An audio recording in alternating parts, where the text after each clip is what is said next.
Assalamualaikum warahmatullahi wabarakatuh.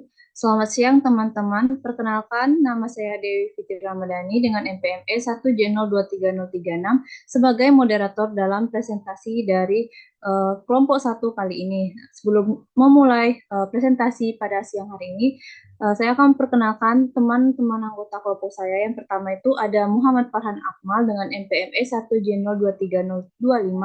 Kemudian itu ada Sarul Ahmad Umar dengan NPME 1J023004. Kemudian ada Muhammad Ridwan dengan NPME 1J023046. Selanjutnya itu ada Didi Pramana dengan NPME 1J023055. Kemudian yang terakhir itu ada Asri Jumatul Aziza dengan NPME 1J022071. Pada kesempatan kali ini kami kelompok satu akan mempresentasikan materi dengan berjudul organik produk tanaman hortikultura. Tanpa berlama-lama, baik kita akan langsung saja mulai presentasi pertama kepada Muhammad Ridwan, dipersilakan. Baiklah, yang pertama itu pengertian hortikultura. Hortikultura berasal dari bahasa Latin hortus atau tanaman dan kultura atau budaya yang berarti seni dan ilmu menanam buah sayuran, bunga, dan tanaman hias. Cabang pertanian ini mencakup budidaya tanaman untuk konsumsi dan estetika. Baiklah, selanjutnya.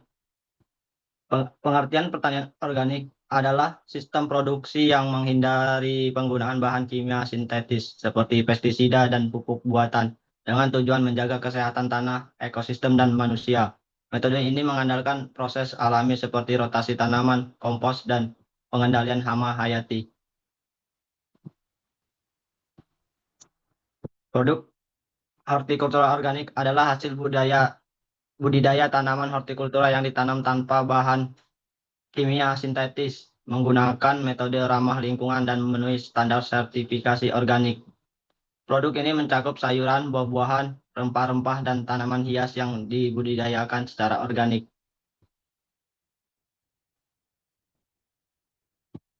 Perbedaan produk organik dan konvensional. Aspek organik konvensional, pupuk kompos, pupuk hijau, pupuk kimia sintetis, pestisida, pengendalian hayati, pestisida kimia yang berkelanjutan tinggi rendah. Kesehatan konsumen bebas, residu kimia berpotensi mengandung residu, harga produk lebih tinggi. Dampak lingkungan ramah lingkungan berpotensi mencemari lingkungan. Kategori tanaman hortikultura organik. Yang pertama itu sayuran. Ada tomat, bayam, wortel, kangkung. Yang kedua buah-buahan yaitu mangga, jeruk, pisang, apel. Yang ketiga rempah-rempah dan tanaman obat itu jahe, kunyit, temulawak, serai. Dan yang keempat tanaman hias, mawar, anggrek, melati, krisan. Sayuran organik ditanam tanpa pestisida dan produk kimia yang menghasilkan produk yang lebih sehat dan ramah lingkungan. Contohnya yaitu bayam, kangkung, sawi, dan tomat. Buah-buahan organik yaitu buah-buahan bebas dari residu bahan kimia yang memiliki rasa yang lebih alami dan kandungan nutrisi yang lebih tinggi. Contohnya yaitu mangga, jeruk, apel, dan pisang. Rempah-rempah dan tanaman obat organik digunakan untuk kesehatan dan kuliner. Ditanam tanpa bahan kimia sintetis. Contohnya seperti jahe, kunyit, temulawak, dan serai. Tanaman hias organik dibudidayakan tanpa pestisida kimia menjaga keindahan dan kesehatan lingkungan. Contohnya tanaman mawar, anggrek, melati, dan krisan. Adapun kesimpulan produk hortikultura organik adalah hasil budidaya tanaman seperti sayuran, buah-buahan, rempah, dan tanaman hias yang ditanam tanpa bahan kimia sintetis dan menggunakan metode ramah lingkungan. Pertanian organik mengutamakan keberlanjutan, kesehatan tanah, dan keamanan konsumen melalui penggunaan kompos, rotasi tanaman, dan pengendalian hama hayati. Dibandingkan produk konvensional, hortikultura organik menawarkan manfaat yang lebih baik bagi kesehatan dan lingkungan meskipun memiliki harga yang relatif lebih tinggi. Budidaya organik menjadi langkah penting menuju sistem pertanian yang berkelanjutan dan berwawasan ekologis. Adapun referensinya yaitu sebagai berikut. Baiklah, selanjutnya untuk Sarul. Baik, terima kasih. Langsung saja kita lanjutkan. Prinsip-prinsip dasar pertanian organik untuk hortikultura. Pertanian organik hortikultura adalah pendekatan bercocok tanam yang berfokus pada produksi tanaman hortikultura seperti sayuran, buah-buahan, dan tanaman hias dengan cara yang ramah lingkungan dan berkelanjutan. Sistem ini bertujuan untuk menjaga keseimbangan ekologi, meningkatkan kesuburan tanah secara alami, serta menghasilkan produk yang lebih sehat tanpa menggunakan bahan kimia sintesis. Berikut beberapa prinsip-prinsip utama dalam budidaya organik. Di sini ada kesehatan tanah sebagai fondasi hortikultura organik. Yang pertama ada tanah sehat sebagai basis produksi tanaman, penggunaan pupuk organik untuk meningkatkan kesuburan, kemudian ada menghindari bahan kimia sintesis yang merusak mikroorganisme tanah. Tanah yang sehat mengandung bahan organik dan mikroorganisme aktif yang membantu siklus nutrisi pupuk organik seperti kompos dan pupuk kandang meningkatkan kesuburan dan struktur tanah. Next. Kemudian ada keanekaragaman hayati dalam sistem hortikultura organik. Yang pertama ada rotasi tanaman dan tumpang sari untuk mencegah hama dan penyakit. Kemudian ada penggunaan tanaman penutup tanah untuk menjaga ke ekosistem. Kemudian ada meningkatkan habitat bagi serangga, penyerbuk, dan predator alami. Keanekaragaman tanaman dan organisme di lahan hortikultura meningkatkan ketahanan sistem terhadap gangguan hama dan penyakit. Teknik rotasi dan tumpang sari juga memperbaiki kesuburan tanah dan menjaga keseimbangan ekosistem. Next. Kemudian ada daur ulang nutrisi dengan pupuk organik. Yang pertama ada pemanfaatan limbah organik sebagai sumber nutrisi tanaman, produksi dan penggunaan pupuk organik cair dan bekasi, kemudian mengurangi ketergantungan pada pupuk kimia.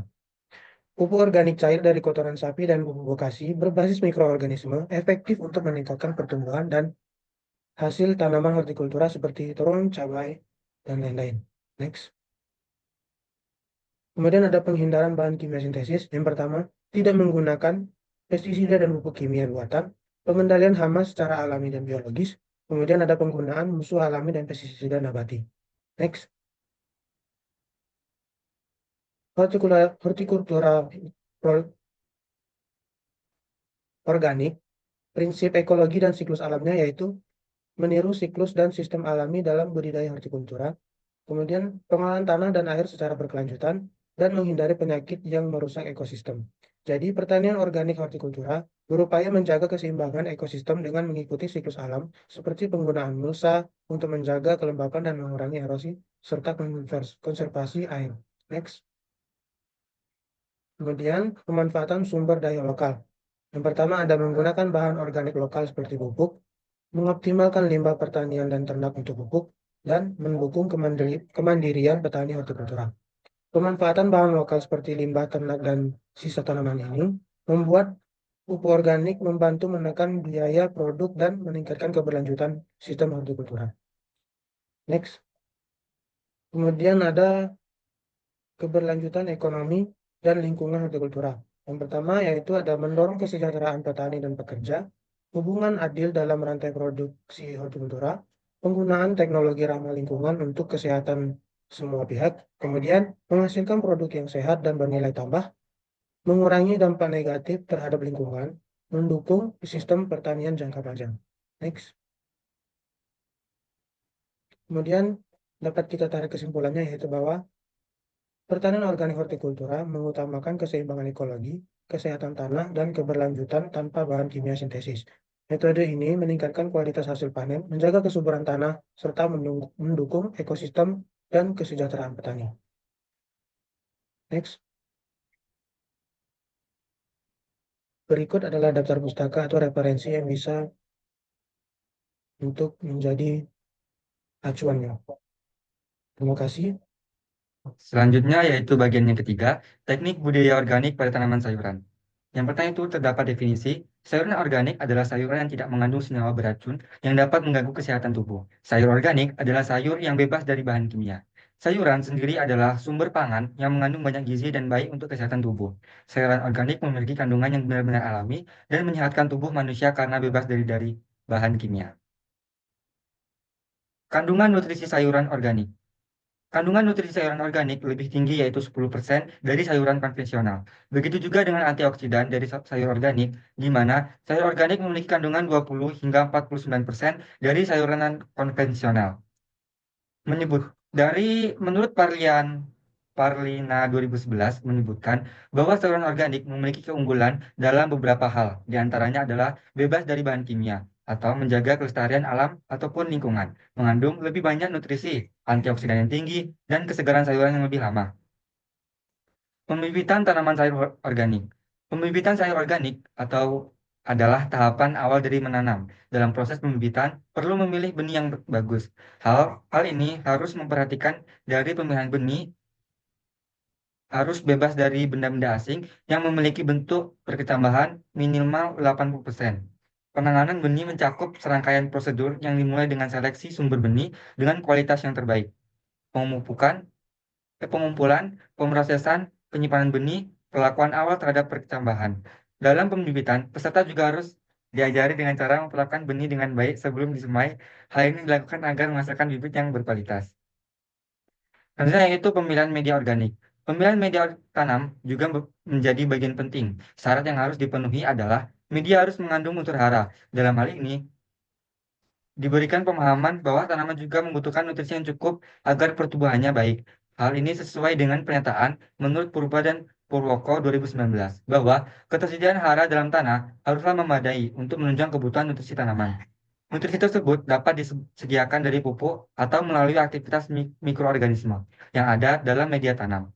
Media tanam yang baik juga harus memiliki porositas yang bertujuan untuk mempertahankan kelembapan dan dapat membuang kelebihan air, serta tidak mengandung bibit penyakit. Perawatan yang dilakukan untuk menjaga bibit sayuran organik dari serangan hama dan penyakit. Perawatan ini dilakukan dengan melakukan penyiraman secara rutin.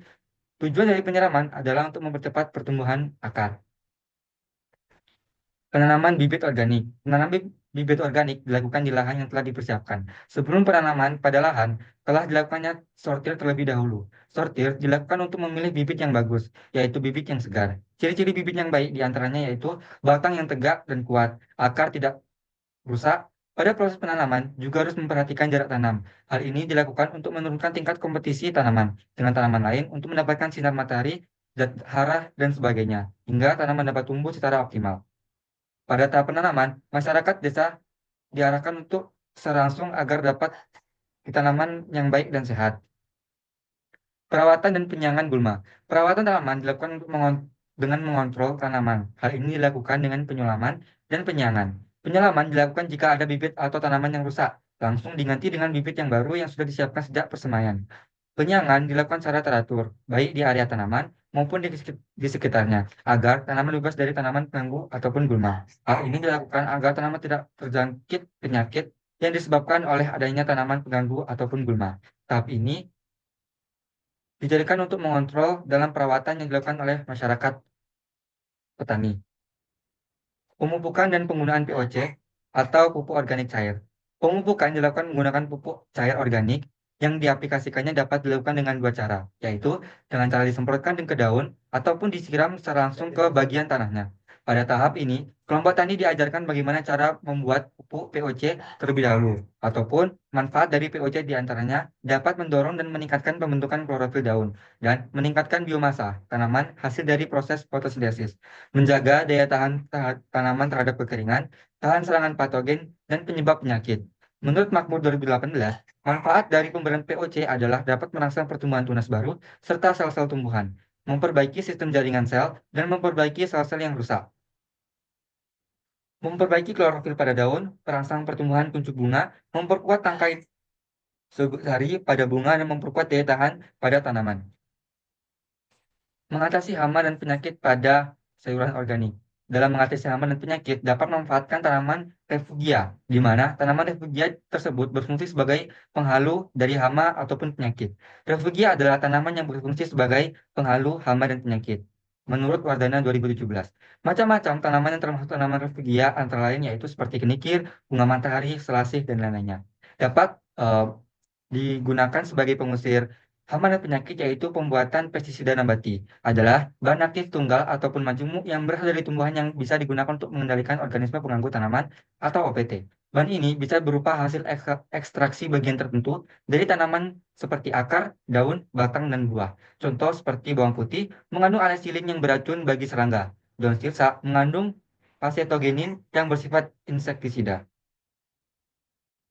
Panen sayuran organik. Panen dilakukan pada umur 40-50 hari mulai dari semai. Pada saat memanen, bagaimana cara pemanenan? Untuk memanen sayuran diupayakan setelah panen segera mungkin untuk dibuang pada tempat yang teduh agar sayur tidak mudah layu. Selanjutnya, membersihkan tanah yang menempel pada sayuran. Yang terakhir yaitu terdapat kesimpulan dan saran. Kesimpulannya yaitu penanaman organik sayuran menggunakan bahan alami dan teknik ramah lingkungan seperti media tanam organik, rotasi tanaman, serta pengendalian hama yang alami. Metode ini cocok untuk berbagai jenis sayuran dan lahan, menghasilkan produk sehat, serta menjaga kesuburan tanah. Sarannya yaitu untuk mengembangkan budidaya organik, perlu ditingkatkan pelatihan bagi petani dan memanfaatkan lahan yang sempit dengan polybag ataupun verticulture. Inovasi dan kerjasama juga penting untuk meningkatkan produktivitas, serta penguatan pemasaran dengan label organik guna menambahkan nilai produk. Langkah ini akan mendukung pertumbuhan budaya organik yang optimal. Berikut merupakan data pustaka yang saya ambil dari materi yang sebelumnya. Selanjutnya akan dijelaskan oleh teman saya. Baik, terima kasih. Kita akan melanjutkan pada bagian 4, manfaat produk hortikultura organik bagi kesehatan. Saat ini, kesehatan menjadi aspek paling penting dan dicari masyarakat karena mulai banyak penyakit yang muncul dan menyerang. Banyaknya penyakit yang muncul antara lain adalah akibat dari konsumsi masyarakat terhadap makanan yang tidak sehat. Kini, sebagian besar masyarakat mulai beralih ke pola hidup sehat karena tidak ingin terserang berbagai penyakit. Pola hidup sehat yang diterapkan antara lain seperti mengkonsumsi makanan sehat dan berolahraga. Untuk menjaga kesehatan, biasanya masyarakat mengkonsumsi buah dan sayur. Namun saat ini, buah dan sayur pun sudah banyak mengandung zat atau bahan kimia yang tidak baik untuk kesehatan tubuh dan juga dapat mencemari lingkungan. Zat atau bahan kimia tersebut berasal dari sisa pestisida dan pupuk kimia yang digunakan selama proses produksi. Next. Yayasan Lindungan Konsumen Indonesia atau YLKI menyebutkan bahwa makanan organik diproduksi dengan sedikit atau sama sekali tidak mengandung unsur-unsur kimia seperti pupuk, pestisida, hormon, dan obat-obatan. Semua proses produksi pangan organik dilakukan secara alami dan hendaknya memenuhi pedoman persyaratan internasional yang telah ditetapkan, seperti tidak menggunakan bibit GMO atau Genetic Modified Organism atau produk rekayasa genetik selama proses produksi dan tidak menggunakan teknologi radiasi untuk mengawetkan produk. Produksi pangan dengan metode pertanian organik diyakini dapat menghasilkan pangan yang lebih sehat dan bergizi.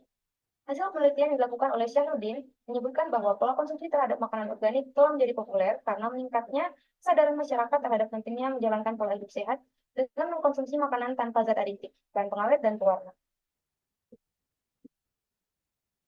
Menurut Peraturan Menteri Pertanian tentang Sistem Pertanian Organik Nomor 64 Pasal 1 Tahun 2013, pertanian organik menekankan penerapan praktek-praktek manajemen yang lebih mengutamakan penggunaan input dari limbah kegiatan budidaya di lahan, dengan mempertimbangkan daya adaptasi terhadap keadaan atau kondisi setempat. Jika memungkinkan, hal tersebut dapat dicapai dengan penggunaan budaya, metode biologi dan mekanik, yang tidak menggunakan bahan sintetis untuk memenuhi kebutuhan khusus dalam sistem. Menurut Peraturan Menteri Pertanian tentang Sistem Pertanian Organik Nomor 64 Pasal 1 Tahun 2013, produk organik adalah suatu produk yang dihasilkan sesuai dengan standar sistem pangan organik, termasuk bahan baku pangan olahan organik, bahan pendukung organik, tanaman dan produk segar tanaman, ternak dan produk peternakan, produk olahan tanaman, dan produk olahan ternak, termasuk non-pangan. Tanaman hortikultura, khususnya sayuran, termasuk dalam komponen pangan pemenuhan kebutuhan gizi masyarakat sebagai sumber vitamin, mineral, protein, dan karbohidrat. Bahan baku nabati juga berperan sebagai penunjang perekonomian nasional karena mempunyai nilai ekonomi yang sangat tinggi dan dapat menjadi sumber pendapatan bagi petani kecil, menengah, dan besar. Permintaan bahan baku yang berasal dari tumbuhan semakin meningkat dari tahun ke tahun seiring dengan pertambahan dan penurunan jumlah penduduk, serta potensi pasar yang sangat besar. Antioksidan adalah senyawa penting yang melindungi tubuh dari kerusakan akibat radikal bebas yang berperan dalam perkembangan berbagai penyakit kronis. Terdapat potensi bahwa produk organik memiliki kadar antioksidan yang lebih tinggi. Beberapa contoh senyawa fitokimia spesifik seperti polifenol dan flavonoid yang dikenal memiliki sifat antioksidan dan antiinflamasi kuat. Dilaporkan lebih tinggi kadarnya dalam beberapa jenis produk organik.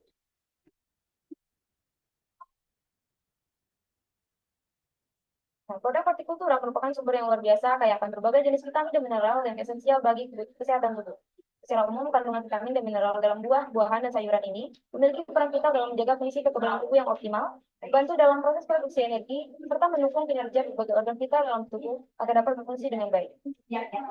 Konsumsi produk organik dapat memberikan manfaat yang lebih baik bagi sistem kekebalan tubuh, dengan mengurangi paparan bahan kimia sintetis seperti pestisida, sudah tidak perlu bekerja keras untuk mendetoksifikasi zat-zat asing ini, sehingga sistem imun dapat berfungsi lebih optimal. Selain itu, potensi kandungan nutrisi. Belum selesai yang tadi. Selain itu, potensi kandungan nutrisi yang lebih baik dalam produk organik dapat memberikan dukungan yang lebih komprehensif bagi fungsi kekebalan tubuh. Lebih lanjut, praktik pertanian organik yang menghindari penggunaan pestisida dapat berkontribusi pada mikrobiota usus yang lebih sehat. Mikrobiota usus yang seimbang memainkan peran penting dalam sistem kekebalan tubuh, dan paparan residu pestisida yang lebih rendah dari makan organik dapat mendukung keberagaman dan kesehatan bakteri baik dalam usus. Lanjut. Keunggulan utama produk hortikultura organik yaitu kandungan residu pestisida dan bahan kimia berbahaya yang jauh lebih sedikit dibandingkan produk konvensional.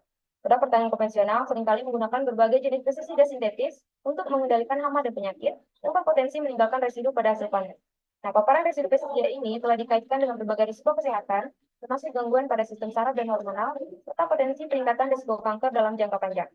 Sebaliknya, produk organik ditanam tanpa menggunakan pestisida sintetis, sehingga secara signifikan mengurangi atau bahkan menghilangkan risiko paparan residu berbahaya ini bagi konsumen. Berbagai studi dan data kepentingan seringkali menunjukkan tingkat residu pestisida yang jauh lebih rendah atau tidak terdeteksi pada produk organik dibandingkan dengan produk konvensional. Lanjut. Nah, dengan memilih produk organik dapat mendukung kesehatan jangka panjang dengan mengurangi paparan residu pestisida dan berpotensi mendapatkan asupan nutrisi serta antioksidan yang lebih tinggi. Konsumsi produk organik juga dapat berkontribusi dalam mengurangi risiko berbagai penyakit kronis seperti kanker, penyakit jantung, dan juga gangguan saraf. Peningkatan ini fokus pada pencegahan penyakit melalui asupan makanan yang lebih bersih dan bernutrisi sejak dini. Selain manfaat bagi individu saat ini, praktik pertanian organik yang berkelanjutan juga memiliki dampak positif jangka panjang bagi kesehatan generasi mendatang dengan menjaga kualitas tanah dan lingkungan. Pertanian organik tidak hanya bermanfaat bagi kesehatan manusia, tetapi juga lebih ramah lingkungan dan berkelanjutan. Praktik pertanian organik mendukung keanekaragaman hayati dengan menghindari penggunaan pestisida dan herbisida sintetis yang dapat merusak ekosistem. Terdapat hubungan yang erat antara kesehatan planet dan kesehatan manusia. Dan memilih produk organik adalah salah satu cara untuk mendukung sistem pangan yang lebih berkelanjutan dan sehat bagi semua. Next. Kesimpulan dan saran. Dari pembahasan kita tadi dapat kita simpulkan bahwa produk hortikultura organik menawarkan sejumlah manfaat signifikan bagi kesehatan dibandingkan dengan produk konvensional. Keunggulan utamanya terletak pada minimnya paparan residu pestisida sintetis dan bahan kimia berbahaya lainnya, yang berpotensi mengurangi risiko gangguan kesehatan jangka pendek maupun jangka panjang. Selain itu, terdapat indikasi bahwa produk organik dapat memiliki kandungan nutrisi, antioksidan, dan senyawa fitokimia yang lebih tinggi, yang berperan penting dalam menjaga kesehatan sel, meningkatkan sistem kekebalan tubuh, dan mencegah berbagai penyakit kronis. Dan lebih jauh lagi, praktik pertanian organik ini yang berkelanjutan turut berkontribusi positif terhadap kesehatan lingkungan dan kelanjutan ke ekosistem secara keseluruhan. Dengan demikian, memilih produk hortikultura organik merupakan pilihan yang bijaksana untuk mendukung kesehatan individu sekaligus menjaga kelestarian alam. Adapun sarannya, untuk mendukung pengembangan dan konsumsi produk hortikultura organik secara lebih luas, diperlukan upaya kolaboratif dari berbagai pihak seperti konsumen, petani, pemerintah, dan peneliti. Dan ini ada beberapa referensi yang bisa teman-teman lihat. Terima kasih, silakan dilanjutkan ke bagian ini. Selanjutnya yaitu potensi dan tantangan pasar produk organik. Masalah pertanian yaitu menghadapi keterbatasan akses pasar petani. Mayoritas petani hanya menjual kepada tengkulak dengan harga yang tidak menguntungkan bagi petani. Sistem distribusi yang panjang dan ketergantungan pada pihak perantara menyebabkan margin yang rendah, sehingga petani sulit mendapatkan keuntungan yang optimal. Oleh karena itu, diperlukan pendekatan berbasis inovasi teknologi, pemberdayaan masyarakat untuk menciptakan solusi yang berkelanjutan dan berdampak langsung pada peningkatan kesejahteraan. Pada jurnal yang saya baca, ketergantungan pada pihak perantara ini menyebabkan beberapa petani hanya mendapatkan laba yang lebih sedikit dibandingkan dengan tengkulak yang menjadi tangan kedua dari petani. Selanjutnya,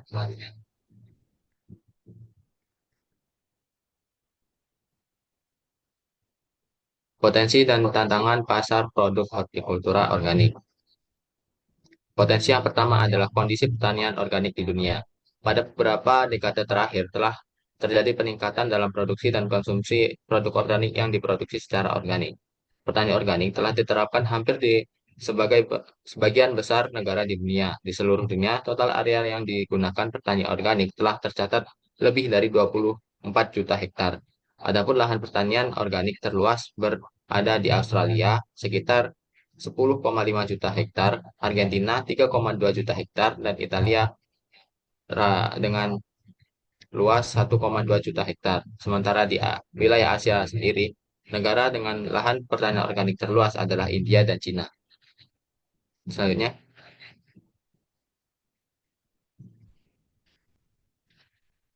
yang kedua yaitu kondisi hortikultura organik. Indonesia termasuk salah satu negara yang masuk dalam the 10 countries with the rare organic area 2012 di kawasan Asia. Luas organik di Asia adalah sebesar 3.756.584 hektar dengan sebaran luas lahan di Indonesia yaitu sekitar 62.127,82 hektar pada tahun 2012. Kemudian meningkat menjadi 76.013,20 hektar di tahun 2013 sampai di tahun 2014. Sebagian besar lahan organik ini terbesar di Pulau Jawa dan pulau-pulau lainnya. Lahan ini digunakan untuk mengusahakan tanaman seperti sayuran, bawang, kopiah-kopian, dan padi organik untuk memenuhi kebutuhan pangan yang ada di Indonesia. Next. Berikut merupakan data dari penelitian yang dilakukan oleh CV Rahayu tahun 2016. Dapat dilihat bahwa meningkatnya kesadaran dan permintaan konsumen. Perubahan gaya hidup sehat dengan slogan Back to Nature telah menjadi tren baru di mana masyarakat meninggalkan pola hidup lama yang menggunakan bahan kimia non-alami. Hal tersebut mengakibatkan peningkatan permintaan untuk produk khususnya sayuran organik. Nah, di sebelahnya ada tabel yaitu jumlah permintaan per pieces dari karyawan CV Rahayu tahun 2020 tahun 2016. Nah, selanjutnya potensi dan tantangan pasar produk hortikultura organik. Produk organik juga mempunyai peluang ekspor keluar negara karena tingginya permintaan di negara maju. Selain itu, juga untuk meningkatkan pendapatan petani, serta adanya kesadaran konsumen untuk memperoleh produk yang sehat dan ramah lingkungan. Masyarakat cenderung mengonsumsi produk organik. Hal tersebut dapat membawa prospek bisnis tanaman organik yang semakin bagus di masa yang akan datang. Sehingga dapat menjadi peluang bagi petani untuk membudidayakan tanaman sayuran atau tanaman hortikultura secara organik. Selanjutnya,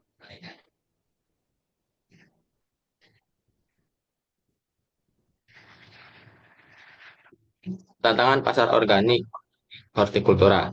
Penggunaan pupuk organik dan metode pengendalian hama akan seringkali lebih mahal dan memerlukan lebih banyak tenaga dibandingkan dengan pupuk dan pestisida sintetis. Kualitas dari tanaman sayuran yang dihasilkan dari pertanian organik ini juga sedikit kurang jika dibandingkan dengan pertanian konvensional. Hal ini dikarenakan pengendalian hama dan penyakit yang dilakukan hanya menggunakan pestisida nabati. Yang tantangan yang kedua yaitu mendapatkan sertifikat organik melibatkan inspeksi yang ketat, audit, dan pemenuhan standar yang komprehensif, sehingga petani enggan untuk mendapatkan sertifikasi organik untuk dipasarkan secara meluas. Selanjutnya,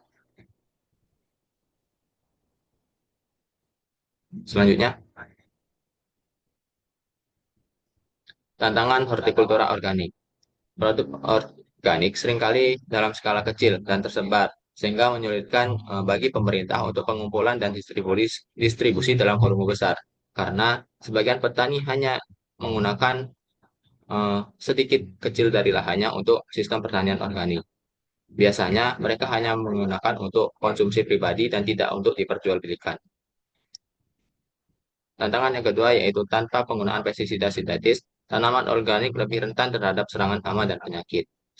Dari tantangan tersebut sudah jelas bahwa penggunaan pestisida nabati ini belum terbukti dapat menggantikan pestisida sintetis karena penyerangan hama dan penyakit masih lebih banyak dibandingkan dengan penggunaan pestisida sintetis. Selanjutnya, harga sayuran organik yang relatif mahal tersebut sehingga menyebabkan konsumen yang mengonsumsi sayuran organik pun berasal dari kalangan menengah dan kalangan atas. Penjualan sayuran organik pun masih ditekan terbatas karena hanya tersedia di tempat-tempat tertentu seperti di pasar-pasar modern dan tidak tersedia di pasar tradisional. Hal ini yang membuat sayuran organik mempunyai segmen pasar sendiri.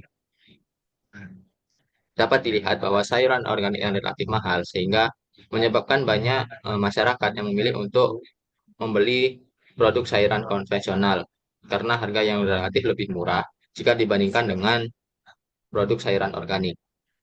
Distribusi dari sayuran konvensional juga lebih luas jika dibandingkan pertanian organik. Hal ini mengakibatkan banyak petani yang enggan menggunakan sistem pertanian organik yang lebih mahal jika dibandingkan pertanian konvensional. Selanjutnya,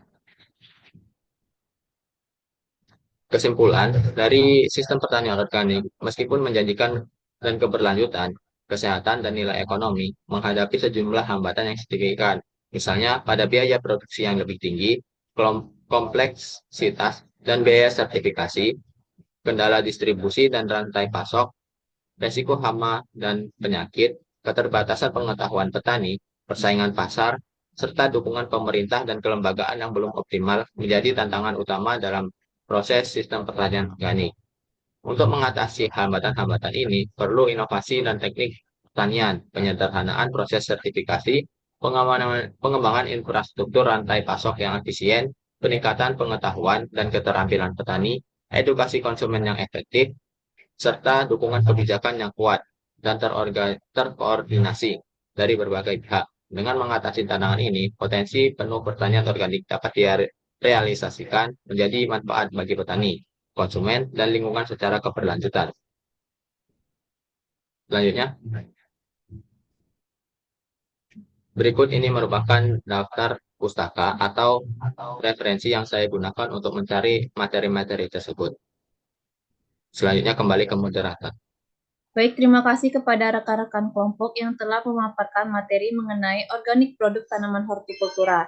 Demikianlah presentasi dari kelompok kami. Semoga penjelasan yang disampaikan dapat dipahami dengan baik, serta memberikan gambaran yang jelas mengenai topik yang kami sampaikan. Kami ucapkan terima kasih atas perhatiannya dan mohon maaf apabila terdapat kekurangan dalam penyampaian. Saya selaku moderator pamit undur diri. Terima kasih dan wassalamualaikum warahmatullahi wabarakatuh.